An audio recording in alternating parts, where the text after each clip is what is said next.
नमस्कार दोस्तों, आपका हार्दिक स्वागत है आपकी अपनी शो एंजल्स टॉक शो में। दोस्तों, अगर आप शिक्षक हैं या शिक्षा के क्षेत्र में अपना करियर बनाना चाहते हैं तो आज की वीडियो आपके लिए बहुत ही इंपॉर्टेंट है, क्योंकि हायर एजुकेशन में पढ़ाने के लिए यूजीसी ने पीएचडी को कंपलसरी कर दिया है।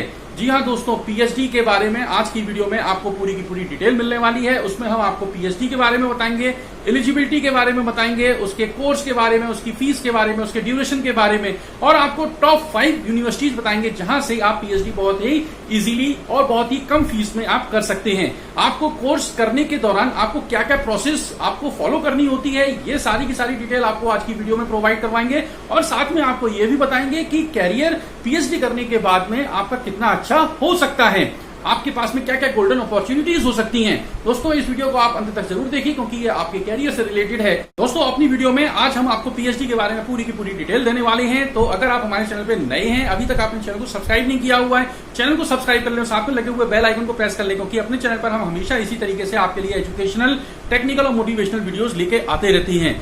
दोस्तों, अब हम आपको पीएचडी के बारे में बताते हैं। पीएचडी की full form doctor of philosophy होती है, जिसको करने के बाद में आपके नाम के आगे डॉक्टर लगा दिया जाता है। ये शिक्षा के क्षेत्र में एक शिक्षक के लिए सबसे हाईएस्ट डिग्री होती है, जो कि एक बहुत ही रेस्पेक्टेबल डिग्री होती है। और आपके नाम के आगे जब डॉक्टर लगा दिया जाता है तो आपकी एक अच्छी खासी वैल्यू हो जाती है।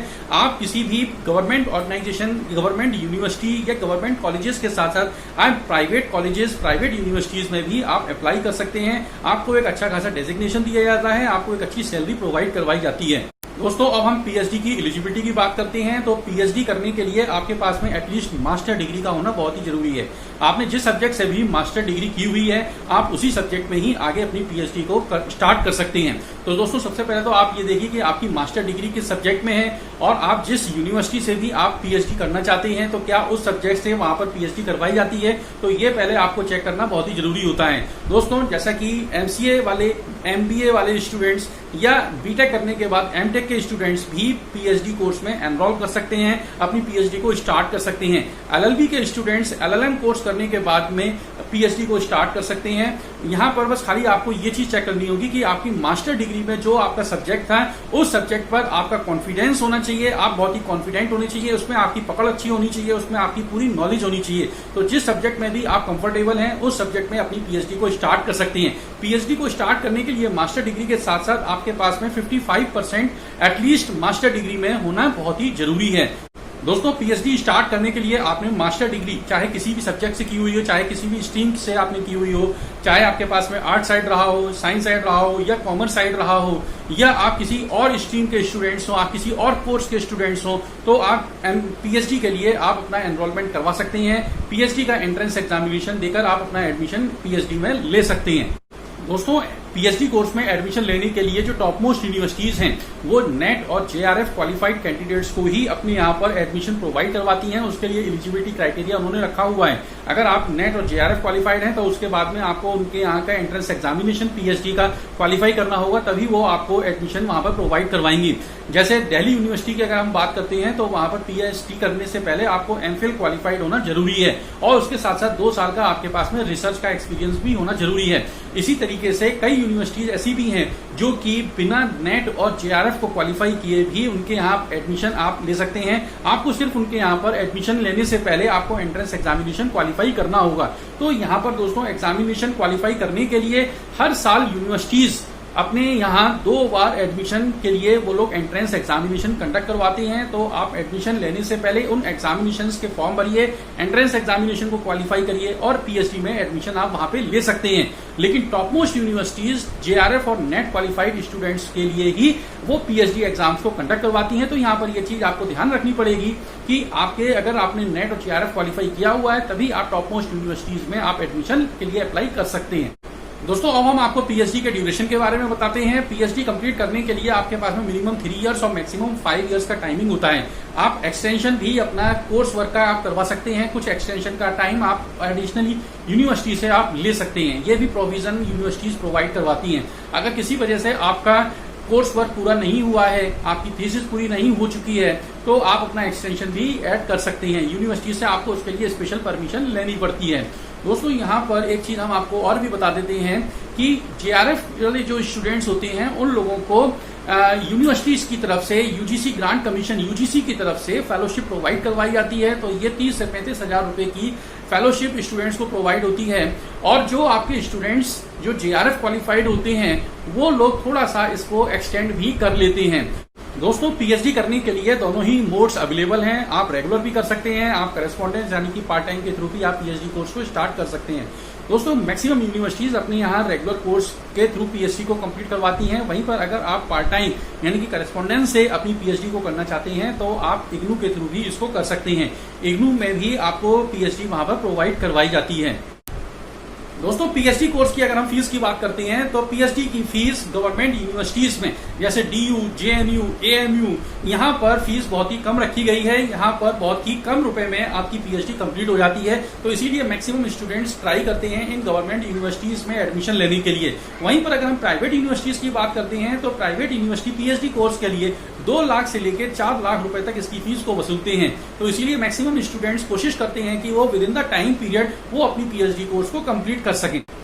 दोस्तों अब मैं आपको वो टॉप 5 यूनिवर्सिटीज बताने वाला हूं। ये इंडिया की वो टॉप 5 यूनिवर्सिटीज हैं जहां पर बहुत ही कम फीस PhD कोर्स की ली जाती है और यहाँ पर सेफ PhD करना हर एक स्टूडेंट्स का सपना होता है जो PhD में एडमिशन लेना चाहता है।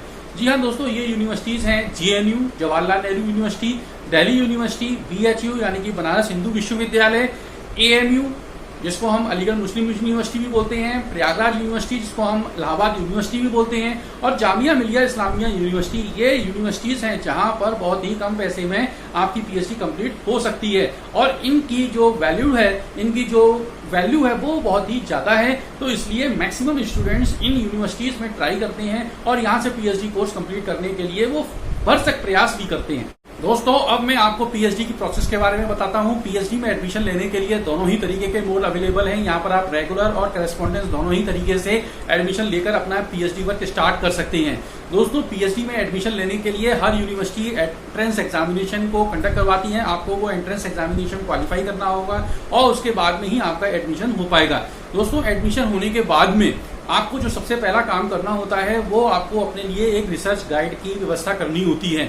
मैक्सिमम यूनिवर्सिटी रिसर्च गाइड भी आपको प्रोवाइड करवा सकती हैं, लेकिन अगर आप अपने लेवल पर, अगर आप अपने हिसाब से, अपने इंटरेस्ट के अकॉर्डिंग, अपने इंटरेस्ट के सब्जेक्ट के अकॉर्डिंग, अपने इंटरेस्ट के टॉपिक के अकॉर्डिंग अगर आप अपने लिए खुद रिसर्च गाइड को अवेलेबल, अगर आप उसको खोज सकते हैं, उसको अगर आप सर्च कर सकते हैं, तो सबसे पहले अपने लिए एक रिसर्च गाइड की व्यवस्था करिए और उसके बाद में अपना एक टॉपिक डिसाइड करिए। उस टॉपिक पर अपनी एक प्रेजेंटेशन बनाइए, क्योंकि यूनिवर्सिटीज एडमिशन कंडक्ट करवाने के बाद में ही RDC की व्यवस्था रखती हैं, जहां पर वो आपसे फेस टू फेस इंटरेक्शन करती हैं। आपसे आपके उस रिसर्च टॉपिक के बारे में पूछा जाता है, उसकी आपकी प्रेजेंटेशन देखी जाती है कि क्या आपका इंटरेस्ट एरिया है, क्या आप प्रेजेंटेशन लेकर आए हुए हैं। ये सारा का सारा डिस्कशन RDC में होता है।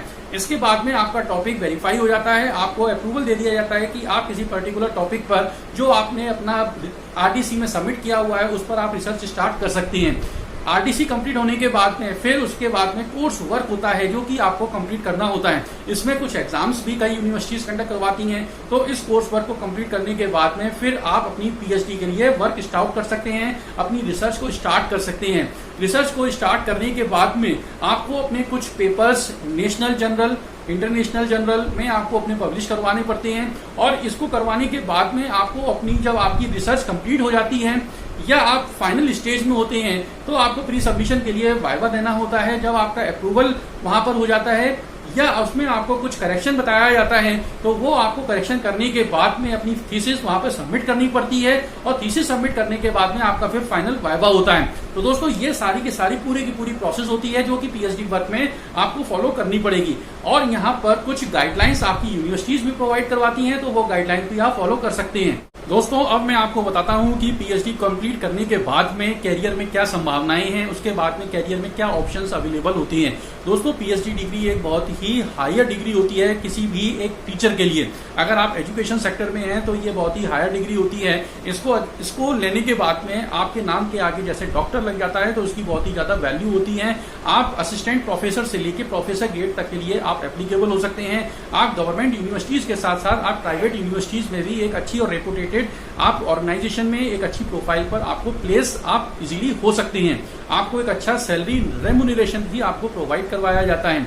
आप गवर्नमेंट सेक्टर्स में जहां पर रिसर्च वर्क होती है आप अपने सब्जेक्ट के अकॉर्डिंग आप वहां पर भी अप्लाई कर सकते हैं। वहां पर भी आप अपना रिसर्च वर्क स्टार्ट कर सकते हैं और अपनी रिसर्च को आगे प्रोसीड कर सकते हैं और नई नई रिसर्च भी आप वहां पर कर सकते हैं। इसमें बहुत अच्छा सैलरी पैकेज भी गवर्नमेंट ऑर्गेनाइजेशंस प्रोवाइड करवाती हैं। तो दोस्तों पीएचडी कोर्स बहुत ही इंटरेस्टिंग है, बहुत ही इंपॉर्टेंट है। अगर आप टीचर हैं और आप एजुकेशन सेक्टर से जुड़े हुए हैं तो आपको पीएचडी जरूर करनी चाहिए।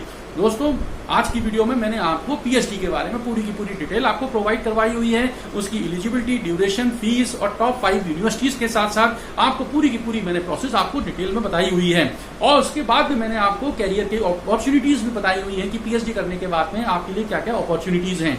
तो मैं उम्मीद करता हूं कि आज की वीडियो से आपको पीएचडी के बारे में पूरी की पूरी डिटेल में आपको इन्फॉर्मेशन मिल चुकी है। तो हमारी वीडियो को ज्यादा से ज्यादा लाइक करें, इसको शेयर करें, हमारे चैनल को सब्सक्राइब करना बिल्कुल भी ना भूलें, क्योंकि अपने चैनल पर हमेशा हम इसी तरीके से एजुकेशनल, टेक्निकल और मोटिवेशनल वीडियोस आपके लिए अपलोड करते रहते हैं।